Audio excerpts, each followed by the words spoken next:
Welcome back to 504 Road Trips. Today we're reading more terrible hotel reviews on TripAdvisor. In the following reviews, the people staying at these hotels didn't quite seem to know just what they were getting themselves into.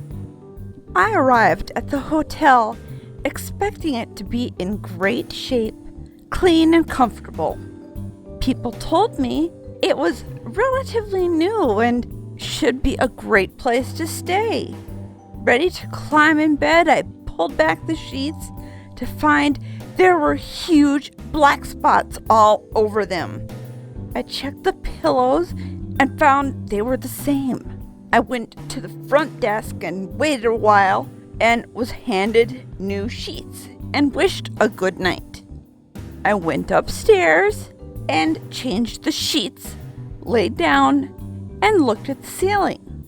Shockingly dirty. The fancy glass bathroom door wouldn't stay closed unless you fought with the lock for a while, and it caught just right. You can also hear the planes at the airport, so don't expect to get too much sleep. Possibly the worst hotel of this brand that I've stayed at. So this guest had some legitimate problems with the room. Spots on the sheets, issues with the bathroom door. A guest shouldn't have to go to the front desk to get new sheets and then be expected to make the bed. However, since the guest didn't provide any photos of the sheets, it's hard to tell from the review if the spots were big splotches of mildew, ink, footprints, or if a black sock just somehow got into the dryer with the sheets resulting in some black lint stuck to the sheets. The bathroom door may have been misaligned. These things happen and they're legitimate complaints about maintenance. But the review gives me the feeling that the guest was just looking for things to complain about. The ceiling was dirty? How does that even happen at a relatively new hotel? It's 6 years old, by the way. Overall, this hotel has a lot of good reviews and the complaints seem exaggerated. Heaven forbid that there's some airport noise. Oh, did I mention this is an airport hotel? The entire purpose of an airport hotel is to provide a convenient place to stay for air travelers with layovers. The trade-off is that you're going to hear some airport noise because you probably have low-flying aircraft passing overhead. This is something you should expect at an airport hotel. Up next, something unexpected at the beach. The pool was only 3 feet deep. The safe in the room did not work.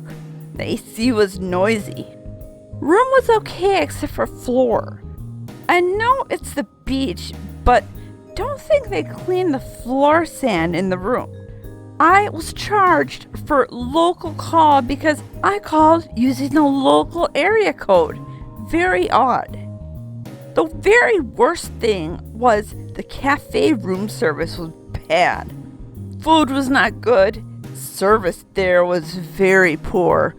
Food not good at all. I cannot say how bad the service was. This guest acknowledges that it's a beach hotel, yet there's some question as to why there's sand in the room.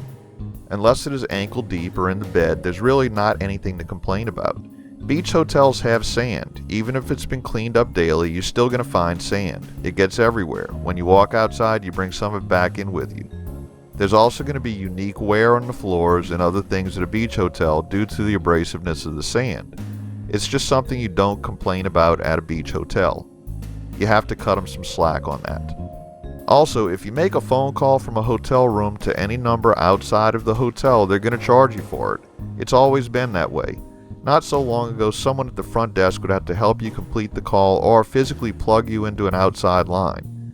That's all automated now, but really, who uses a hotel room phone these days? Everybody has a cell phone. My friend booked this hotel online based on great reviews. When we arrived, our room smelled horrible. Turned out the refrigerator was full of sour milk and had not been cleaned. We were moved to another room and requested more towels. We were told by the manager, who we found out later was the proprietor, that we could not get any more towels as they did not have extras. We were told there was Wi-Fi, but it would not show up. We could only get Wi-Fi if we connected to the McDonald's next door. The breakfast was nothing more than stale bagels, dry cereal, and coffee. I understand it was inexpensive, but there really is no excuse for uncleanliness and poor service. It should be noted that this is a $50 per night motel. They say the room was booked based on good reviews, but there really aren't very many good reviews even now, 5 years later. You have to look past that 3.0 rating and see that there are more bad reviews than good ones. When they charge that little for a room, they're most likely going to cut some corners. The housekeeping staff isn't going to be very careful while cleaning the room. They're not going to have fancy towels, and they'll have the bare minimum of everything in the room to reduce costs. They can't afford to hire professionals to run the front desk and provide good customer service. Breakfast is going to be bare bones, and it's surprising they advertise any type of internet at all. Things could be a lot worse than this for $50 a night. If you want a place to be spotless, if you want extra towels and good Wi-Fi and something other than little boxes of cereal and coffee for breakfast, you're going to have to pay for it. I was very excited to stay here when I was on vacation. I booked this over the phone and talked to a very nice woman who set everything up for me. When I arrived at the hotel, I was told that they needed my credit card on file and that they would be charging me $50 every single day just in case of damages. I have stayed at hotels where they have kept my credit card on file, but they have never charged my account and taken money out of my account. They said that it would be returned in 5 to 7 business days, depending on if I chose to give them a credit card or a debit card. I didn't budget this for my trip, so I'm very upset, and I suggest for you to do your research before you stay at this hotel. They also charge for Wi-Fi. It is not free. At 504 Road Trips, we stay in a lot of hotels. Every hotel we've ever stayed at puts some kind of hold on our credit card to cover incidentals. This ensures that the card has enough available credit to cover things like room service, dry cleaning, holes busted in walls, etc. The charges typically don't ever show up on a statement since it's just a hold. It doesn't usually affect the ability to use the card for other things. The guest in this situation probably didn't have a very good understanding of how that hold works and probably doesn't stay in hotels frequently. Had the guest not made note of that incidentals hold mentioned at the front desk, they probably wouldn't have ever noticed it, since it would have been gone by the time the statement arrived. If the guest used a debit card, however, it could have made the funds unavailable for other things. But still, standard procedure. It's never a good idea to book a hotel on a debit card unless you have a lot of money in the account and you don't plan to spend it all on your trip. The hotel in question is a high-end hotel. The higher end the hotel is, the fewer things you get for free. You can expect to pay for Wi-Fi, parking, and breakfast in most cases in the more expensive hotels. I guess they figure that if you can afford to pay a premium for a nice hotel, you're not going to complain about these comparatively inexpensive charges.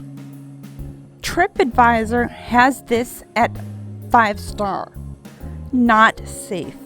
Office did not answer the phone for 36 hours. Security guard wears a bulletproof vest.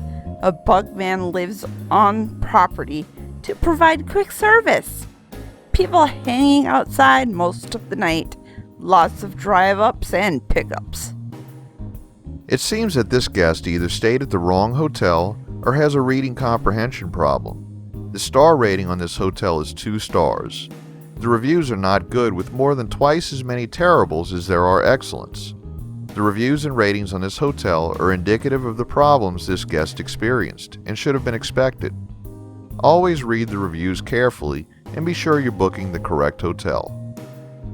To start off, the rooms look nothing like the pictures show. They promise free parking, but there was barely enough parking to accommodate their guests. There is no telephone in the room. The walls are paper thin and it is noisy.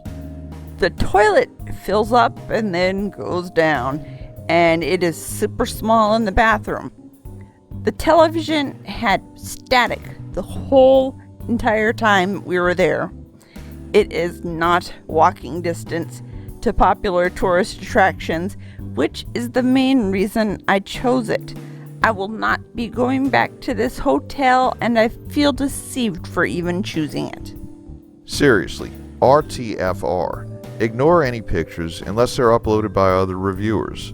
The hotel's PR people aren't going to put pictures of the moldy shower curtains on the hotel website. Check out a map to see where the hotel is before you book as well. Take a look at Google Street View to see if there are cars up on blocks and if prostitutes and crack dealers are hanging about. But read the reviews, they speak for themselves. So this concludes our second edition of Terrible TripAdvisor Reviews. Thanks for watching. If you'd like to help support our channel, please check out our merchandise at 504roadtrips.spreadshirt.com. If you like this video, please give us a thumbs up, post a comment, subscribe, share and follow us on social media, and join us for our next 504 road trip.